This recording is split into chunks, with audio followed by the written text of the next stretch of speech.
Delbach. Coralie Morvan a donné pouvoir à Grégory Allenbach. Gabriel Germain. Catherine Michelot, Rennes. Laisse-moi terminer ton nom d'abord. Fabrice Matois a donné le pouvoir à Cazola Romaïfer Fabienne. Lydie Chambeux. Présente. Christophe Ollier. Présent. Fabienne Cazola Romaïfer. Présente. Brigitte Perrault a donné le pouvoir à Emmanuel Colombier. Emmanuel Colombier. Présent. Béatrice Balmont. Présente. Natacha Arnaud. Présente. Aline Evazo. Présente. Loïc Leblond. Présent. Gilles Sana. Présent. Régis Beau. Présent. Florence Iacono. Présente. Séverine Ouzini a donné pouvoir à Lydie Chambeux. Émilie Lardier. Ludovic Laforêt a donné pouvoir à Gabriel Germain. Antoine Zamit. Présent. Philippe Chabadon n'est pas là. Agnès. Pétro. Excusez-moi, je suis désolé, j'ai pas mis. Non, mais parce que regarde, tu vois, là on pourrait croire, je suis désolé. Agnès Pétro, présente donc. Bertrand Vedovati a donné pouvoir à Agnès Pétro. Mathilde Nicolai n'est pas là. Christophe de Junman. Présent. Aurélie Lamonica. Présente. Cédric Chaban. Présent. Je vous remercie. On va nommer maintenant un secrétaire de séance. Je vous propose monsieur Antoine Zamit, qui est contre, qui s'abstient, l'unanimité. On va maintenant passer à on va valider le compte rendu du précédent conseil municipal. Est-ce qu'il y a des questions? Pas de questions. Donc je le soumets au vote. Qui est contre? Qui s'abstient? Je vous remercie. On va passer au rapport numéro 1. Il s'agit de l'approbation du règlement intérieur du foyer-restaurant Denis Padovani et actualisation des tarifs des repas servis. Je laisse la parole à Cathy Michelot, pareil. Merci, bonsoir.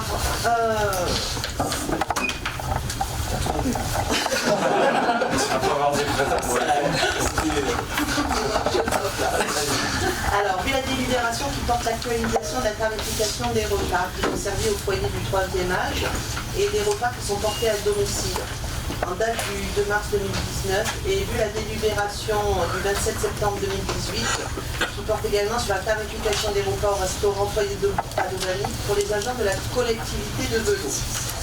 Il est indiqué qu'à l'Assemblée délibérante, il convient de formaliser les règles de fonctionnement du foyer-restaurant Denis Padovani par un règlement intérieur et d'actualiser les tarifs des repas servis. Il est rappelé que par la délibération en date de 2 mars 2009 et celle de numéro 10-09-18 en date du 27 septembre 2018, les tarifs actuellement en vigueur sont les suivants. Il est de 6,20 le repas qui est servi au restaurant pour les adhérents du foyer du 3e âge. Il est de 9,50 le repas servi au restaurant pour les invités. Il est de 3,10 € le repas qui est servi au restaurant pour le personnel communal. 50% du tarif qui est applicable pour les adhérents.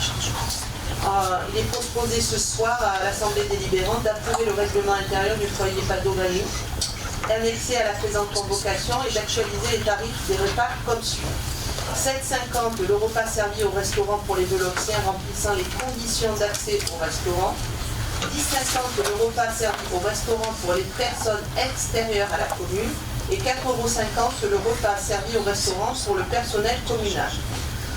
On précise que ce règlement intérieur ainsi que l'actualisation des tarifs des repas servis, ils entreront en vigueur le 1er septembre 2026. Donc à partir du 1er septembre 2026, la présente délibération abroge et remplace la délibération en date du 2 mars 2019 portant actualisation de la tarification des repas servis au foyer Padovani et les repas qui sont portés à domicile, ainsi que la délibération 10-09-18 en date du 27 septembre 2018 portant tarification des repas au restaurant du foyer Denis Padovani pour les agents de la collectivité de Velot. Donc en fait le règlement intérieur existait auparavant, on a simplement fait quelques petites modifications et notamment au niveau des tarifs. Donc vous êtes invité à vous prononcer. Est-ce que vous avez quelques questions? Oui, moi j'ai des questions. Une question, est-ce qu'il est possible de connaître les critères retenus pour établir les tarifs? Parce qu'on note une différence importante dans l'augmentation en pourcentage, notamment entre Veloxiens et non Veloxiens que vous vous dites extérieur, vous le mentionnez comme ça. Et comment vous justifiez ces écarts?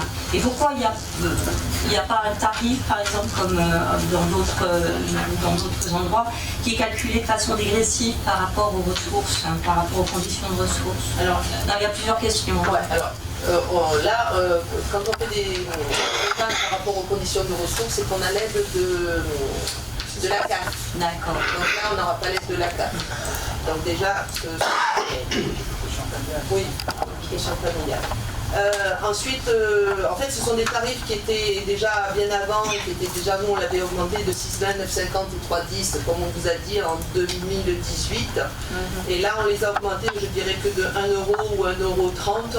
On n'a pas voulu faire une grosse augmentation. Comme vous avez pu voir, la dernière augmentation qu'on avait fait, c'était 2018. Donc, oui, l'augmentation, voilà. elle n'est pas énorme. énorme. C'est surtout sur la différence. Il y a plus de 10% sur les Veloxiens et plus 10 sur les extérieurs. C'était juste pour savoir pourquoi. Parce que c'est les Veloxiens qu'ils déjeunent au foyer Padovani. Donc déjà, ils font partie de l'eau et on va dire quand même, ils ont toutes les charges sur de l'eau. Et les gens de l'extérieur sont ce qu'on peut appeler les gens de l'extérieur. Voilà. Après, ça peut donner libre interprétation, chacun peut avoir son avis là-dessus, l'avoir différemment. Ce qu'il faut retenir, c'est qu'on est quand même sur des tarifs qui sont extrêmement bas. Et là, pour le coup, si vous regardez sur les communes aux alentours, vous verrez qu'on est quand même pas mal. Je mets toujours vert de côté, hein. On n'est pas dans la même cour.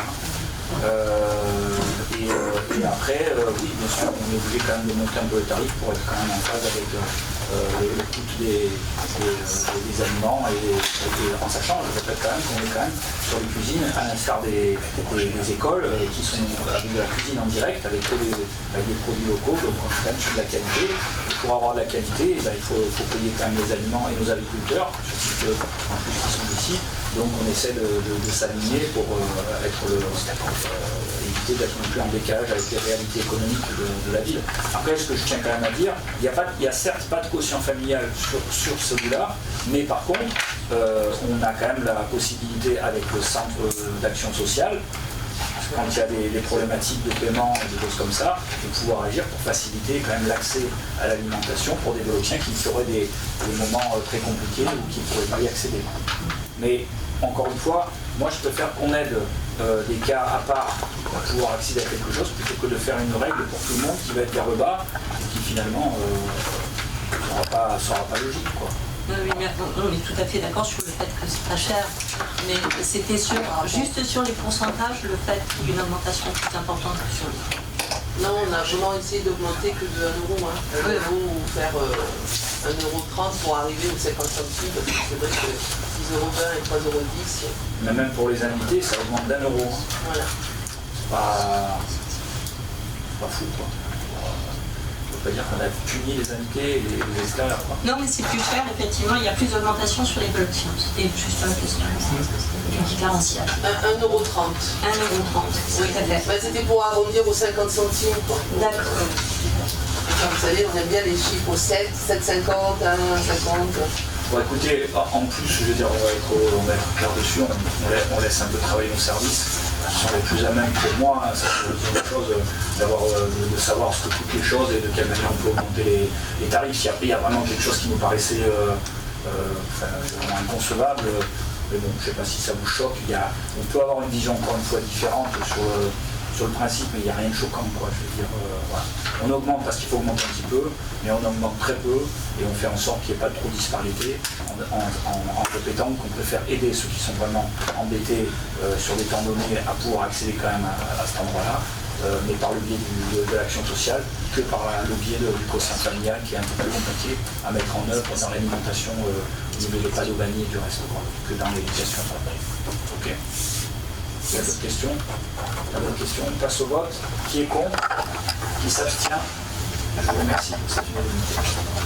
Rapport numéro 2, approbation du règlement intérieur du portage de repas à domicile et actualisation du tarif de repas. Donc la même chose, mais pour les livraisons à domicile. Oui, comme monsieur le maire vous l'a fait remarquer, c'est exactement la même chose. On a un peu formalisé le règlement intérieur pour les repas à domicile.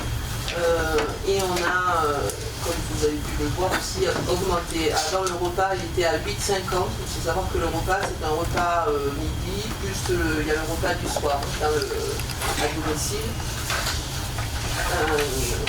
Là, ce repas, comme les précédents, on souhaiterait en fait augmenter de 1 €, il passerait à 9,50 €. Que ce règlement intérieur ainsi que l'actualisation du tarif de repas porté à domicile qui entreront en vigueur le 1er septembre 2026. Donc voilà, c'est exactement la même chose. Donc si vous avez des questions. Oui, moi j'ai une question sur la clause de la page 6, à disposition diverses. Il est écrit par ailleurs la ville se réserve le droit de ne pas accepter certaines inscriptions, notamment les personnes qui présentent des pathologies psychologiques ou mentales. Alors, dans la mesure où il y a un certificat médical qui est délivré pour avoir accès au service, pour avoir droit au service, en quoi la ville peut-elle décider, elle, qu'une personne est éligible ou pas, et est-elle habilitée quelque part à établir un diagnostic médical? C'est une clause qui peut paraître discriminatoire, parce qu'il y a déjà, en fin de compte, un respect, il y a des choses à donner, un certificat médical à donner pour avoir accès à ce service. Donc, que recouvre cette clause? La réponse, on va vous la faire d'un point de vue technique, parce que là, on dépasse le cadre de la vision purement politique. Effectivement, on demande un certificat médical pour la livraison des repas, donc pour dire que certaines personnes ont besoin d'avoir la livraison des repas. Après, nous, de notre côté, il faut qu'on fasse attention aux agents, et notamment les livreurs, qui ne soient pas pris en difficulté pour la livraison. Donc c'est vraiment lié à la sécurité des agents. Ça n'est jamais arrivé, mais on préfère faire attention à partir du moment où il peut y avoir une agression, etc. On se réserve la possibilité d'arrêter de faire la livraison des repas. L'idée, c'est que ça n'arrive pas, on est bien d'accord. En plus, on peut être en lien avec les médecins ou avec mon terrain, c'est tout le travail fait par le CCAS. Mais dans le cas où il pourrait y avoir une situation particulière, on se réserve le droit, effectivement, de ne pas accepter certaines inscriptions. Est-ce qu'il y a d'autres questions? On passe au vote. Qui est contre? Qui s'abstient? Une abstention. Je vous remercie. Rapport numéro 3, approbation de l'avenant numéro 3 au marché de gestion de services dans le champ du périscolaire de l'enfance et de la jeunesse. Je vais donner la parole à Lydie Chambeux. Il est rappelé à l'Assemblée délibérante que la commune de Velot a conclu un marché de gestion de services dans le champ périscolaire de l'enfance et de la jeunesse attribué à Léo Lagrange Méditerranée, transféré à l'association Léo Lagrange Animation par avenant numéro 1 pour une durée de 4 ans à compter du 1er janvier 2025. Le marché prévoit une clause de variation du prix afin de tenir compte des variations économiques. Les modalités de variation du prix sont prévues aux articles 6 de l'acte d'engagement et 34 du cahier des clauses administratives particulières. D'après ces articles, la participation communale peut varier selon les indices suivants. L'indice 06 30 21 809 correspond à l'indice du coût de la main-d'œuvre, tout salarié, organe ou support de publication si vous le savez. Indice 00 17 63 698 correspond à indice des prix de la consommation, ensemble des ménages, France, loisirs et culture, organe ou support de publication INSEE. Il est indiqué à l'Assemblée délibérante que l'INSEE a cessé de publier les valeurs des indices mentionnés aux articles 6 de l'acte d'engagement et 34 du CCAP. L'arrêt de ces deux séries a conduit la collectivité et le titulaire à convenir de la mise en place d'indices de remplacement par avenant numéro 3, annexé à la présente délibération à compter de la deuxième année du marché. Le remplacement des indices dont les séries ont été arrêtées entraîne une modification non substantielle du marché conformément à l'article R 2194-7 du Code de la commande publique. Sont présentés les indices de remplacement retenus pour l'avenant numéro 3, à savoir les parties ont convenu de remplacer l'indice 06 30 21 809 cité ci-dessus par l'indice 00 15 65 196, indice mensuel du coût horaire du travail révisé, salaire et charges, coût salarié, service administratif, soutien, base de 100 en décembre 2008. La série initiale ayant été arrêtée avant la publication de l'indice M0, il n'est pas nécessaire d'appliquer un coefficient de raccordement entre les deux séries. La valeur N0 et la valeur de l'année N sont issues de la même série. Les parties ont convenu de remplacer l'indice 0017 63 698 cité ci-dessus par un indice 0118 81 70 82. Indice de prix à la consommation base 2025, ensemble des ménages, France, nomenclature 09, loisirs, sport et culture. L'utilisation de cette série nécessite l'emploi d'un coefficient de raccordement conformément aux informations publiées sur le site internet de l'INSEE, dont le calcul est détaillé dans l'avenant. Les autres clauses demeurent inchangées. Il est proposé à l'Assemblée délibérante d'approuver l'avenant numéro 3 au marché de gestion de services dans le champ du périscolaire de l'enfance et de la jeunesse, conclu avec Léo Lagrange Animation, annexé à la présente convocation, d'autoriser M. le maire à signer le dit avenant ainsi que l'ensemble des pièces afférentes.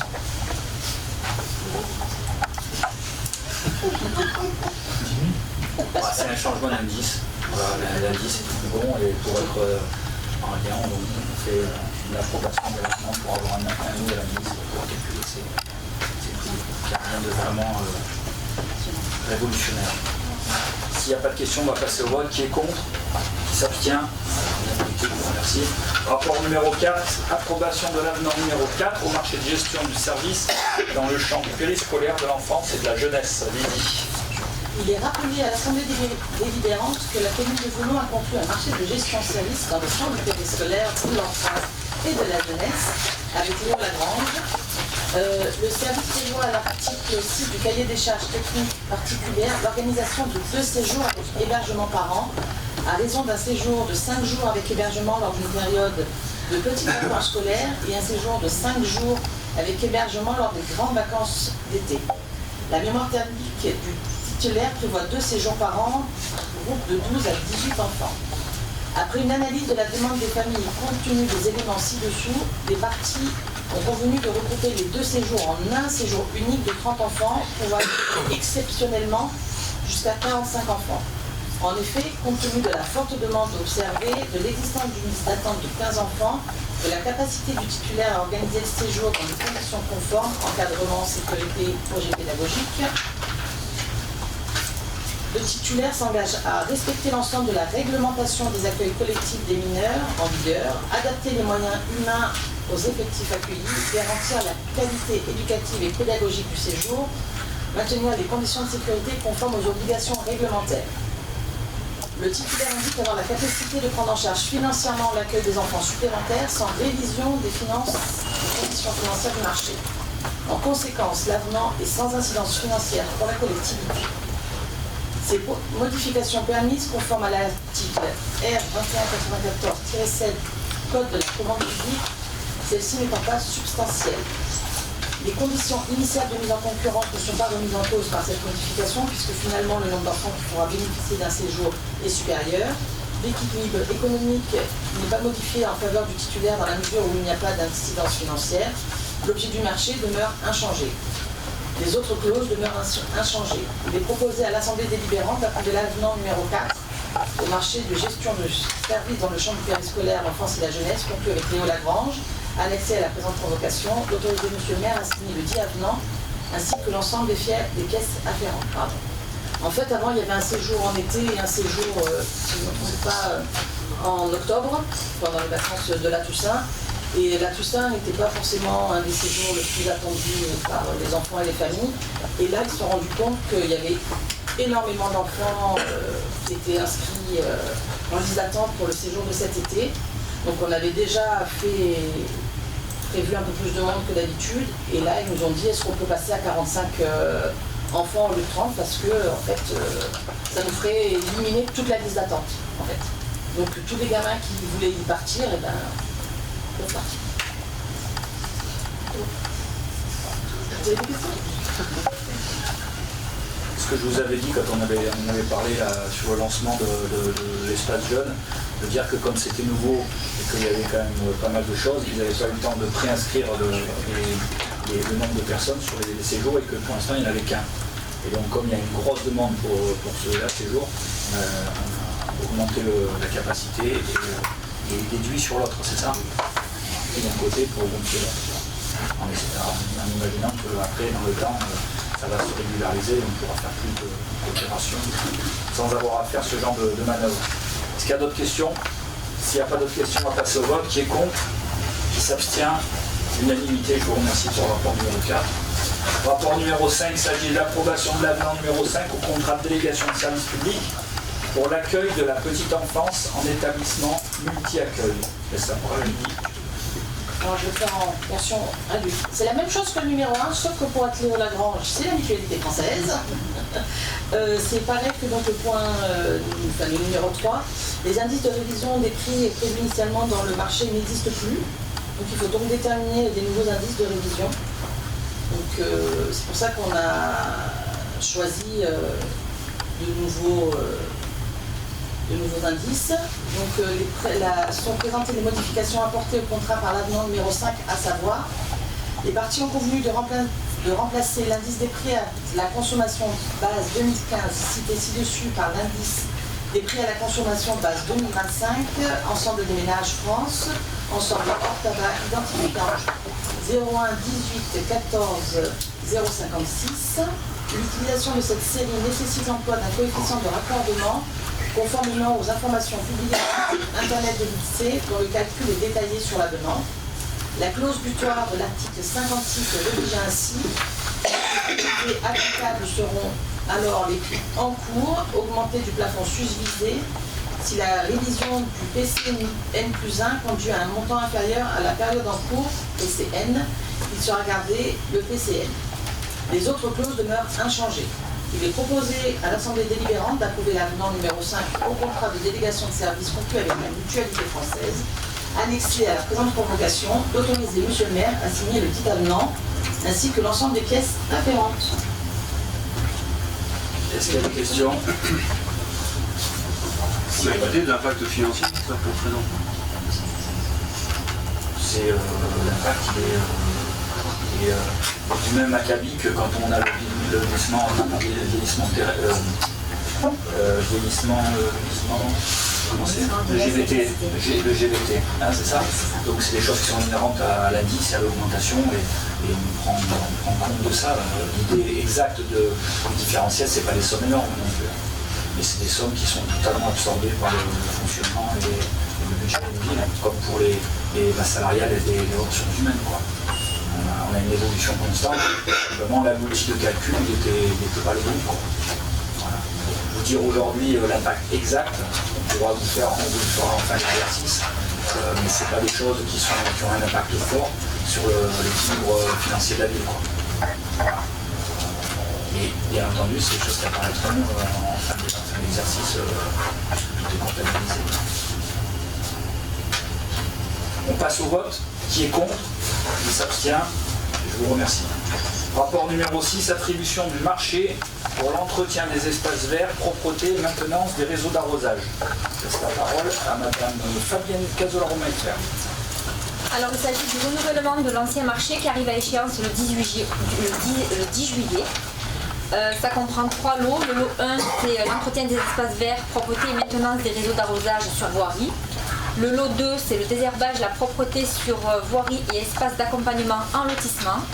Et le lot 3, c'est un marché réservé, entretien des espaces verts, propreté et maintenance des réseaux d'arrosage en lotissement. Le marché réservé, en fait, il est réservé à des structures qui emploient du personnel handicapé et on a de très bons retours sur le marché en cours. Le marché est reconductible avec une période initiale de 5 mois qui va du 1er août au 31 décembre et reconductible de façon possible 3 fois par période, c'est-à-dire ensuite 12 mois qui va du 1er janvier au 31 décembre. Les marchés sont à prix forfaitaire pour les 3 lots, c'est-à-dire qu'ils comprennent toutes les prestations prévues dans le cahier des charges. Il peut être à prix unitaire à bon de commande, c'est-à-dire que si on a un besoin par exemple supplémentaire sur un des lots pour un problème d'arrosage, une réparation ou autre, là ça ne rentrera pas dans le forfait, mais ça sera sur devis et bon de commande. Donc comment étaient les critères qui ont été sélectionnés pour les 3 lots? Donc on a 50% qui est déterminé par le prix, 40% qui est déterminé par la technique et 10% qui est déterminé par l'environnemental. Pour le prix, pour les lots 1 et 2, je vais arriver ce soir, c'est l'addition du prix forfaitaire des 12 mois et du détail quantitatif estimatif ce qui représente une estimation de commande sur 12 mois. Le technique composé de sous-critères, des moyens humains, des moyens matériels et l'organisation de l'entreprise. Et enfin, le critère environnemental, c'est concernant la gestion des déchets et l'impact des prestations sur l'environnement. Donc pour ces lots, on a reçu 3 offres pour le lot 1, 4 pour le lot 2 et 2 pour le lot 3. Le lot 1, on a une offre qui était anormalement basse. On a demandé des explications. Donc une demande de précision et de justification a été adressée au candidat et au regard des éléments fournis, aucune incohérence manifeste ni aucun élément permettant de caractériser une sous-évaluation des coûts ou une méconnaissance des obligations sociales, environnementales ou réglementaires n'ont été identifiées. Pour le lot 2, la même société, donc on a posé la même question, pourquoi il était plus bas que les autres. Ils nous ont répondu exactement la même chose. Et pour le lot 3, ce sont 2 entreprises complètement différentes qui ont répondu à l'appel d'offres. Et celle qui a été choisie, c'est le prestataire actuel et il est également mieux disant du nouveau marché. Donc il est proposé à l'Assemblée délibérante d'attribuer le lot 1 à la société SERP, le lot 2 également à la société SERP et le lot 3 à l'association COPSOC, et d'autoriser le maire à signer les pièces du marché. Le conseil municipal est invité à se prononcer.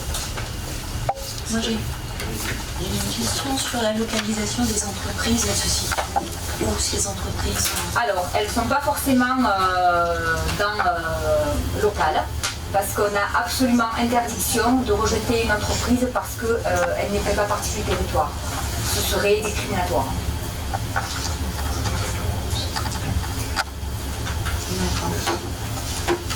Donc je crois qu'elles sont dans le Vaucluse. Alors, il y en a certes et effectivement dans le Vaucluse. Par contre, COPSOC, ils sont plus proches.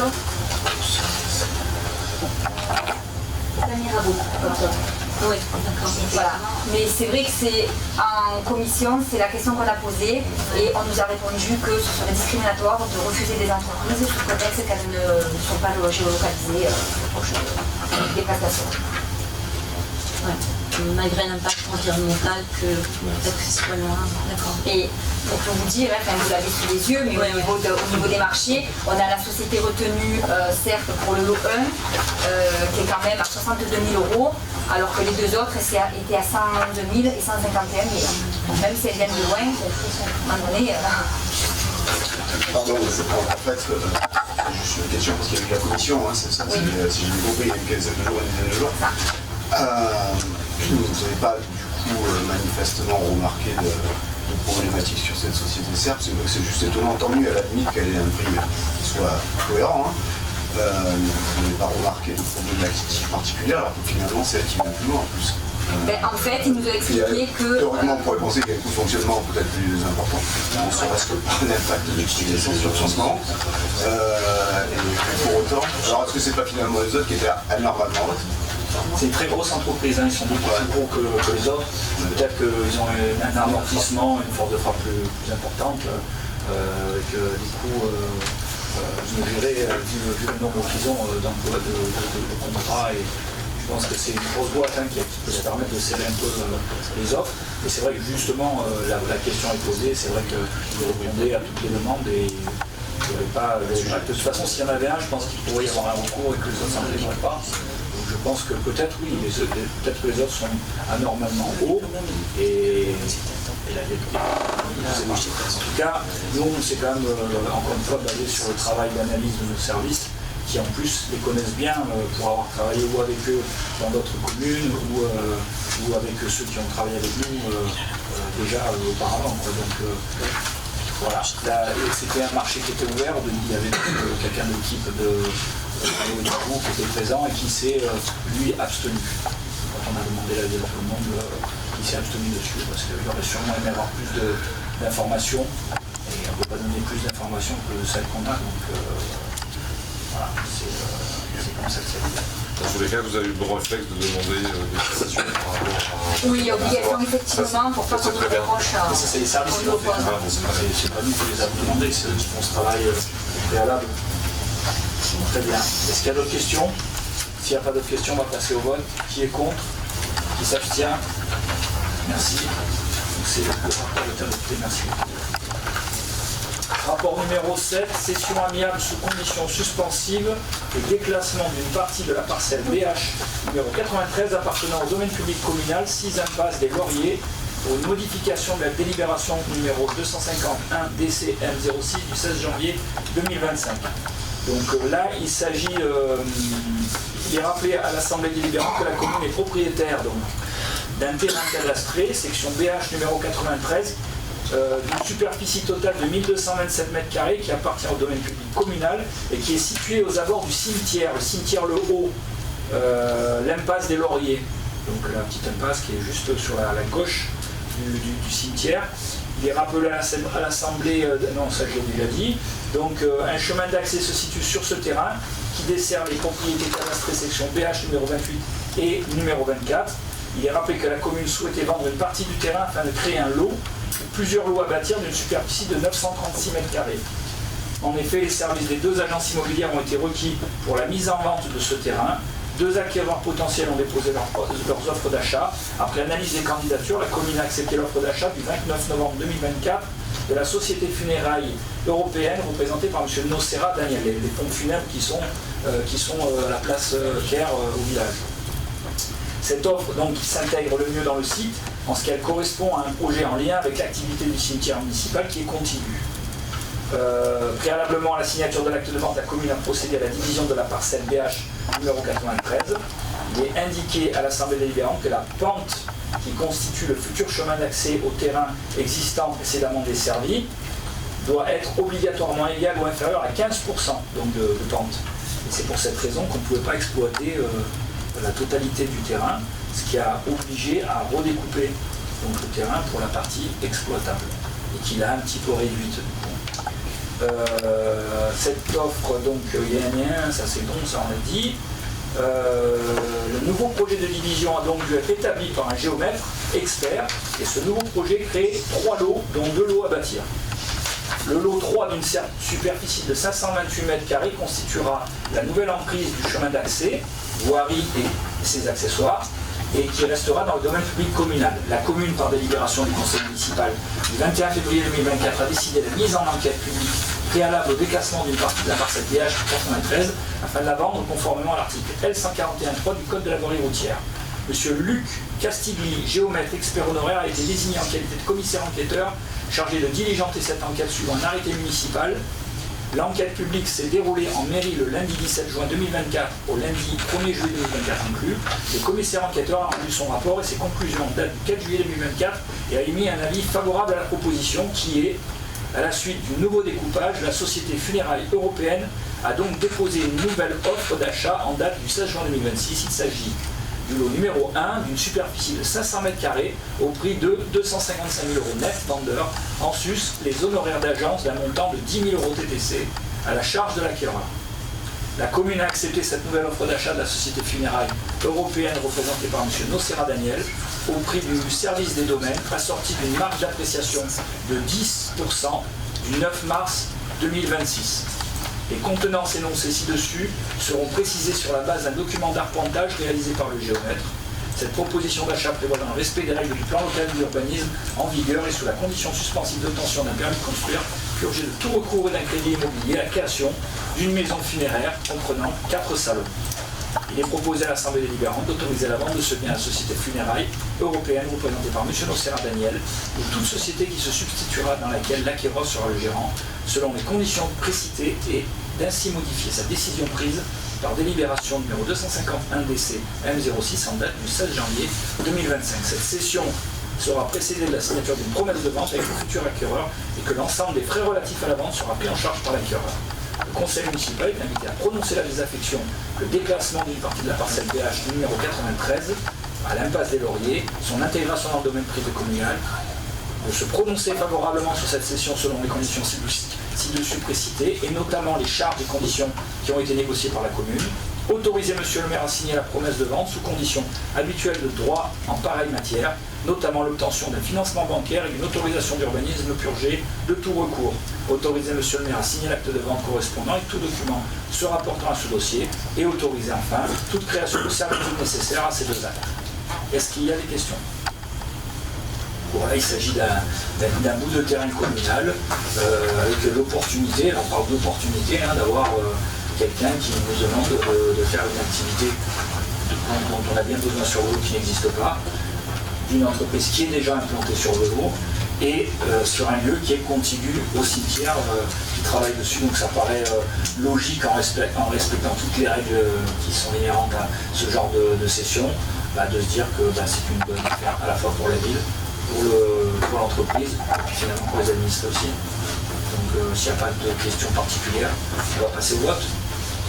On passe au vote. Qui est contre? Qui s'abstient? Je vous remercie. Le rapport numéro 7 est adopté. Rapport numéro 8, dénomination d'une voie communale. Allée Marie-Moron. Il est indiqué à l'Assemblée délibérante que l'impasse cadastrée section AW numéro 231-271 située au numéro 7 avenue Antoine de Beaucaire ne porte pas de dénomination et qu'elle appartient au domaine public communal. L'impasse ne possède pas de numérotation pour l'ensemble des habitations. Il est rappelé qu'en vertu de la 3DS relative à la différenciation, la décentralisation, la déconcentration et portant diverses mesures de simplification de l'action publique locale, les habitations des voies privées et publiques ouvertes à la circulation doivent disposer d'un numéro et d'un nom de voie, que le numérotage des habitations constitue une mesure de police générale que le maire peut prescrire en application de l'article L 2213-28. Il convient donc de nommer l'impasse, de numéroter les habitations pour faciliter leur repérage par les services de secours, sapeurs-pompiers, gendarmes, qui ont du mal à localiser les adresses en cas de besoin, par la poste et tout autre service public, par les services commerciaux, par la localisation GPS. On parle de la petite allée qui est devant les cours de tennis, et entre les cours de tennis et l'école, Jean Jaurès. Vous voyez cette petite avancée? Voilà. Vous voyez à peu près où c'est? Voilà. Entre ces deux voies-là. Donc on va faire cette opération, on va l'appeler, pourquoi ça a été proposé par nos services en lien avec le patrimoine, c'est de l'appeler l'allée Marie-Moron tout simplement parce que comme les principales rues de ce quartier qui sont des artistes, des auteurs, des poètes provençaux, elle faisait partie du mouvement Félibrige, donc qui mettait en avant la poésie provençale. Donc comme elle n'était pas citée, on a proposé, que ce soit en lien avec les autres voies, de donner le nom de Marie Moron, qui était donc une poétesse du Félibrige, du Félibre, comme vous le voudrez. Et donc voilà, ça avait un sens au niveau de l'histoire. Est-ce qu'il y a une question là-dessus? Pas de question, on passe au vote. Qui est contre? Qui s'abstient? Unanimité, je vous remercie. Dans la même série, sur le rapport numéro 9, dénomination d'une voie communale, l'allée Étienne Garcy. C'est la même chose. C'est le lotissement des 13 maisons. Vous voyez ce lotissement? C'est le lotissement quand on monte juste avant d'arriver à la poste, sur la gauche, là où beaucoup de gens se garent le matin pour emmener le petit alcool. Donc ce lotissement, c'était un des derniers qui n'était pas communal, qui était privé. Il y avait déjà eu des demandes à l'époque, mais il fallait qu'il y ait une unanimité des habitants pour pouvoir signer, faire cette mise en communal de cette voirie. Donc là, il y a eu, je leur ai demandé de relancer la demande, ils l'ont faite, ils ont eu l'unanimité.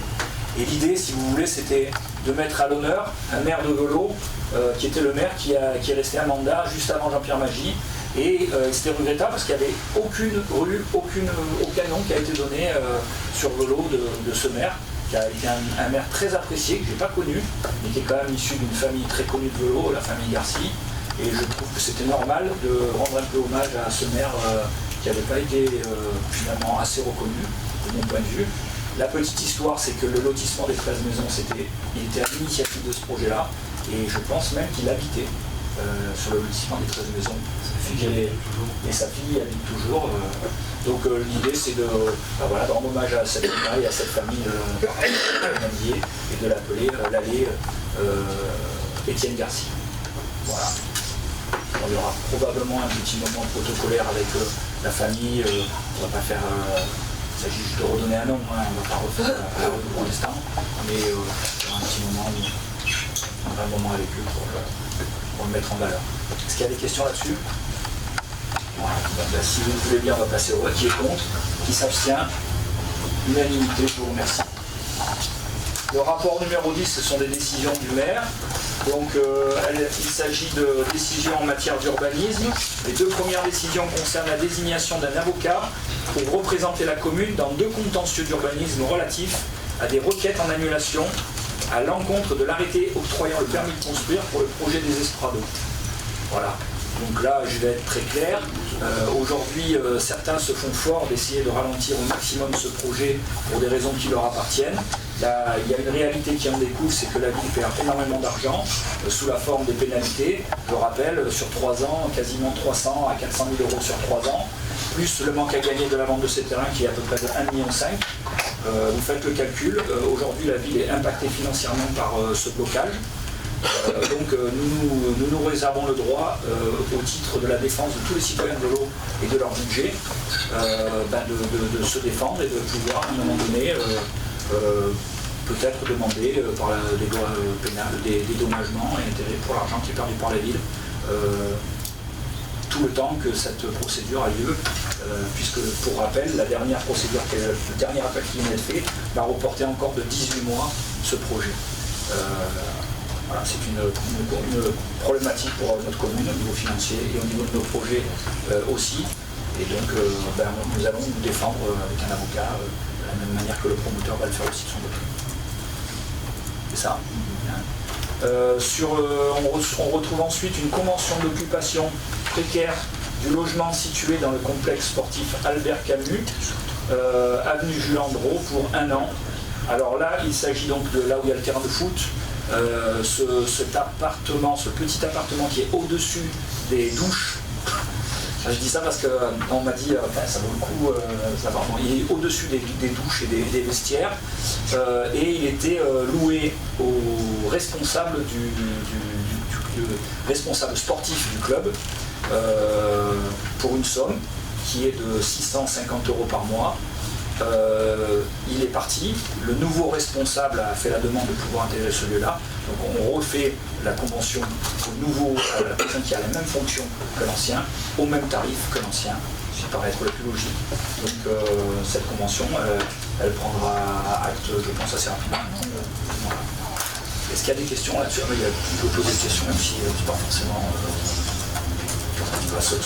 forcément le moment.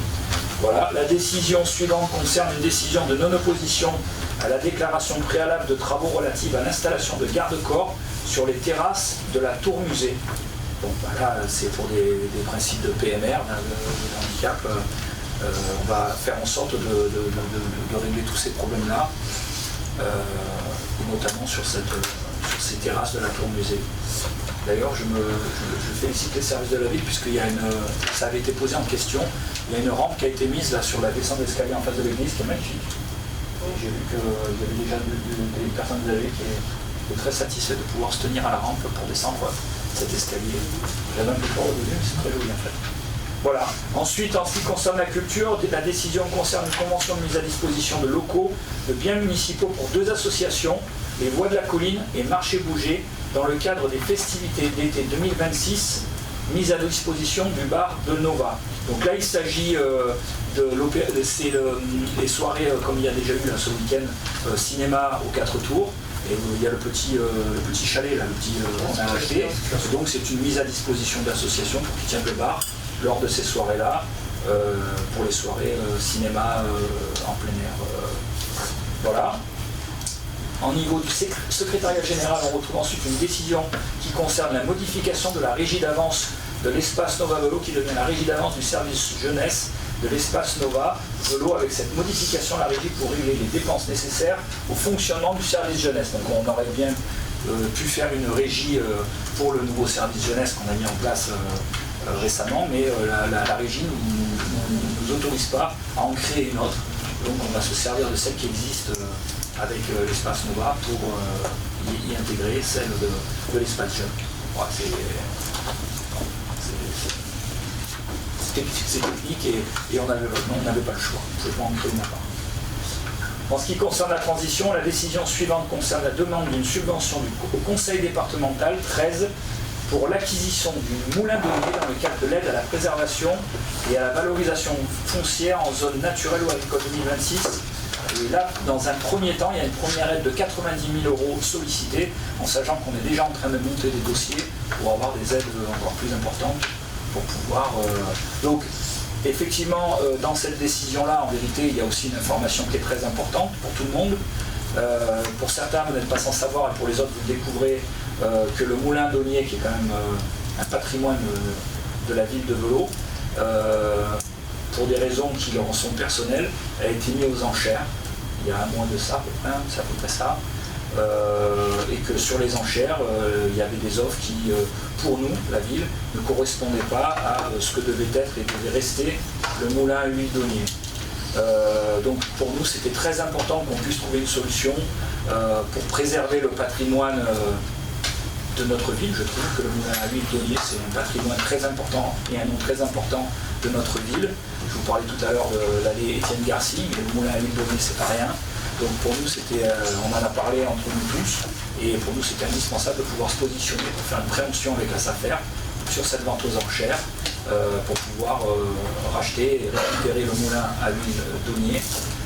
Il faut savoir que dans le même temps, on est aussi en préemption sur 7 hectares de terrain qui sont en face du moulin à huile, dans les plans en bas du village de terre, sur lequel la ville s'est aussi portée acquéreur, enfin en tout cas en préemption avec la SAFER, ce qui va permettre de monter. Alors bien entendu, avant de faire ça, on était sur un prix très bas quand même, hein. Je crois qu'on était sur, pas dire de bêtises, mais sur moins de 250 ou entre 250 et 270 000 €, si je ne dis pas de bêtises. Donc autant vous dire que c'était un prix qui était très bas, qui avait été déjà diminué lors de l'enchère. Donc c'était aussi une manière de respecter aussi le bien de pouvoir se positionner dessus. Et surtout, on s'est assuré avec le département avec qui on a eu un rendez-vous très rapidement, ainsi qu'avec la SAFER, pour pouvoir monter un dossier d'aide à l'acquisition foncière avec le département, qui s'est engagé à nous aider dans une grande mesure sur le financement de cette préemption. Ce qui nous permettra, on va tout faire pour, ce qui nous permettra de préserver l'activité du moulin à huile en termes de trituration de l'huile d'olive et de ce qu'il faisait déjà, en lien avec la SCI qui est déjà en place, et de pouvoir en plus travailler sur un projet qui soit en lien avec la ville, et le projet qui est tout simplement notre projet politique, de travailler sur une dynamisation, que ce soit une régie agricole ou une forme de syndicat agricole communal, avec les agriculteurs, avec les membres de la chambre de l'agriculture, de la SAFER et autres, pour pouvoir faire un vrai beau projet pour notre village, toujours en lien avec le pédagogique, la transition avec nos écoles, et on aura vraiment un lieu qu'on va pouvoir travailler ensemble dans le temps. Là, il y avait vraiment une opportunité. L'opportunité, elle était certes, elle était aussi en lien avec la volonté de préserver un patrimoine, mais aussi avec le fait de pouvoir s'en servir pour préserver, pour faire continuer cette activité, mais pouvoir aussi faire un vrai projet en lien avec les autres agriculteurs et avec la ville. Voilà. Et c'est pour ça qu'on a déjà cette première obtention, et on travaille pour pouvoir en avoir d'autres en lien étroit avec le département. Si vous avez des questions, n'hésitez pas. Oui, les exploitants actuels resteraient en place? Tout à fait. C'est le but. Le but, c'est d'arriver à préserver cette activité. Alors que ce soit bien clair, de ne pas avantager une activité pour ne pas déséquilibrer les autres activités des autres producteurs de vélos, mais plutôt travailler pour que ce soit un plus pour tous les agriculteurs, que ce soit en termes de stockage, de matériel ou d'autres choses. Peut-être on verra. Voilà, ça ne sert à rien de parler de projets aujourd'hui. Déjà, on est dans le projet d'acquisition et de cofinancement. Et puis, justement, en lien avec les partenaires dont je viens de vous parler, on va travailler sur un vrai projet. Je peux vous dire qu'au niveau du département et de la métropole, ils sont à fond, parce que c'est un vrai beau projet. On récupère quand même un lieu, on va maintenir une activité, et en plus on a des terres en face sur lesquelles on va pouvoir travailler sur de l'alimentation locale, que ce soit pour nos écoles, que ce soit pour nos cuisines. Et donc en ayant la main sur ces terrains-là, on change complètement les paradigmes au niveau agricole. On n'est plus sur sur des notions de masse pour pouvoir équilibrer. On est aussi sur des notions de pouvoir tester des nouvelles techniques agricoles, des nouveaux produits à tester, parce qu'on n'est pas obligé d'être sur des grandes superficies, on pourra tester des choses. Donc ça va être pour nous un formidable laboratoire. Et on le travaillera en lien avec les Voloxiens, en lien avec nos agriculteurs et en lien avec les partenaires que sont la Chambre d'agriculture, la SAFER, le département et la métropole. C'est un très très beau projet. J'aurais aimé que ce soit pas dans un moment où il y a une famille qui est en difficulté avec son entreprise, mais on va tout faire pour qu'elle puisse continuer en laissant des loyers complètement abordables pour eux et en les accompagnant aussi. Quand je dis abordable, ça veut pas dire qu'on va baisser les prix, ça veut dire qu'on continue à payer ce qu'ils payent déjà. Pour corroborer ce que je disais tout à l'heure par rapport aux autres agriculteurs. On fera très attention à ça. S'il n'y a pas d'autres questions, je continue. En ce qui concerne le social, avenant numéro 2 à la convention d'occupation précaire du logement de la Bastille-Lopez, 50 allées de la Pérode, qui porte sur la prolongation de l'hébergement temporaire pendant 1 mois supplémentaire. Donc là, pour vous dire, c'est que c'est des choses qui se sont faites à l'avance pour le mois dernier. Donc on a mis le tarif qui était le tarif habituel. C'est un logement précaire, donc c'est un logement qui doit être vraiment sur un temps court. Donc on a eu un problématique sur quelqu'un qui se retrouvait à la rue. On vient de lui trouver un logement social. Donc il va sortir du logement. Il est sorti, donc il est déjà sorti. Et donc on va le garder pour vraiment que ce soit quelque chose quand il y a une urgence vraiment. On l'a aménagé pour qu'il puisse y avoir un lit, toutes ces choses-là. Pour que quand quelqu'un doit y aller, il n'y a pas à se poser la question de trouver un lit ou ces choses-là. Enfin, il est prêt à l'emploi s'il y a un besoin. Et d'ailleurs, il a déjà servi donc cette fois-ci. Ce qui concerne la population, on retrouve ensuite une décision pour l'attribution d'une concession. Voilà, rien de spécial. En ce qui concerne la vie locale, la dernière décision concerne une convention de mise à disposition du foyer Denis Padovani pour la coopérative oléicole de Velo dans le cadre de l'organisation d'un repas pour les 100 ans d'existence du moulin. Et c'était au vu des conditions climatiques annoncées le 27 juin dernier, où il a fallu faire un peu dans l'urgence, mais ce qui a permis au repas de pouvoir se maintenir dans des conditions plus supportables pour tout le monde. Voilà, en ce qui concerne les décisions du maire, rien d'extraordinaire, mais quand même des choses sympas. J'ai une question de l'opposition de Mathilde Nicolai pour Velo est à vous. Donc question numéro 1, Velo est à vous. Alors, tendez bien les oreilles, hein, ça s'adresse à beaucoup à vous. Vous remerciez les équipes qui filment les conseils municipaux. Ces vidéos sont d'excellente qualité et méritent, à notre avis, une plus grande diffusion car elles permettent de s'informer sur la vie de notre village, les projets, les actions et engagements pris au nom des Voloxiens tout au long du mandat. Lors de la réponse de Monsieur le maire à notre question numéro du dernier conseil municipal, il a dit « Les canaux numériques à privilégier sont donc le site de la ville pour héberger des documents éventuels, cartes, documents PDF, etc. » Alors ça n'a pas été dit, mais je parlais bien du Voloxien, c'est quand même un de nos moyens de médias principaux, mais aussi les canaux numériques.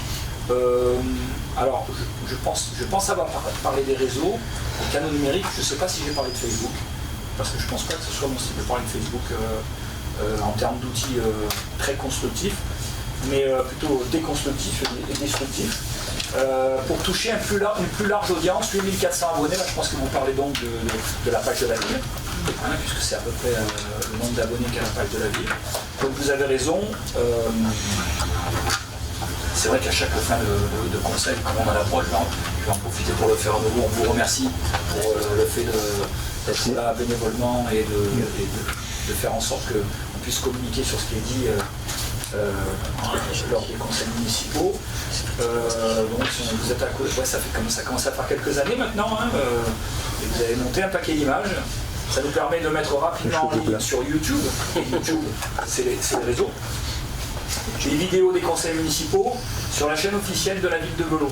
Donc cette chaîne, je le rappelle, elle est publique, ouverte à tous. Toute personne qui le souhaite peut tout à fait récupérer le lien d'ailleurs, puisque c'est un lien. Donc il peut être aussi mis sur les pages respectives de chacun d'entre nous pour communiquer dessus. Mais on est en train de travailler un peu sur la manière de développer un peu et de rendre la communication de la ville un peu plus efficace.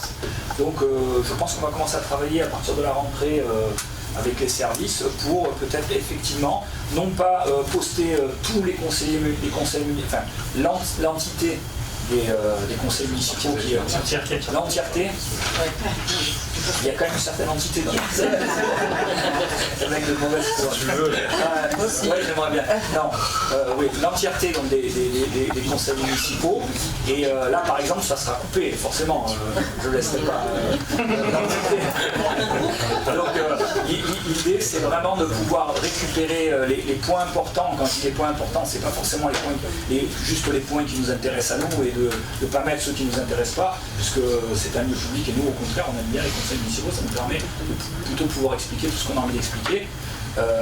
Et donc, ça sera plutôt d'organiser les choses sur les points principaux et importants des gens, et ça peut être aussi, bien entendu, les questions posées par l'opposition, il n'y aura pas de problème là-dessus, mais ça permettra de prendre des passages importants et de plus permettre aux gens d'aller là où ça les intéresse d'aller, tout en sachant qu'ils auront la possibilité de regarder l'entièreté des conseils municipaux sur YouTube avec les liens, mais ça sera un peu plus pratique, je pense, pour que chacun s'y retrouve sur les thématiques. On va commencer à y travailler à la rentrée. Voilà. Écoutez, je crois qu'on a fini, et je vous remercie pour votre attention, et puis voilà, merci à vous, TV Volo, merci aux agents qui sont là, qui restent avec nous, pour mener à bien, et puis on se dit bonnes vacances, et puis à très vite.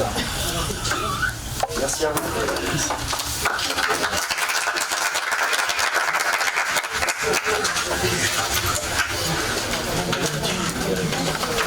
Quel âge elle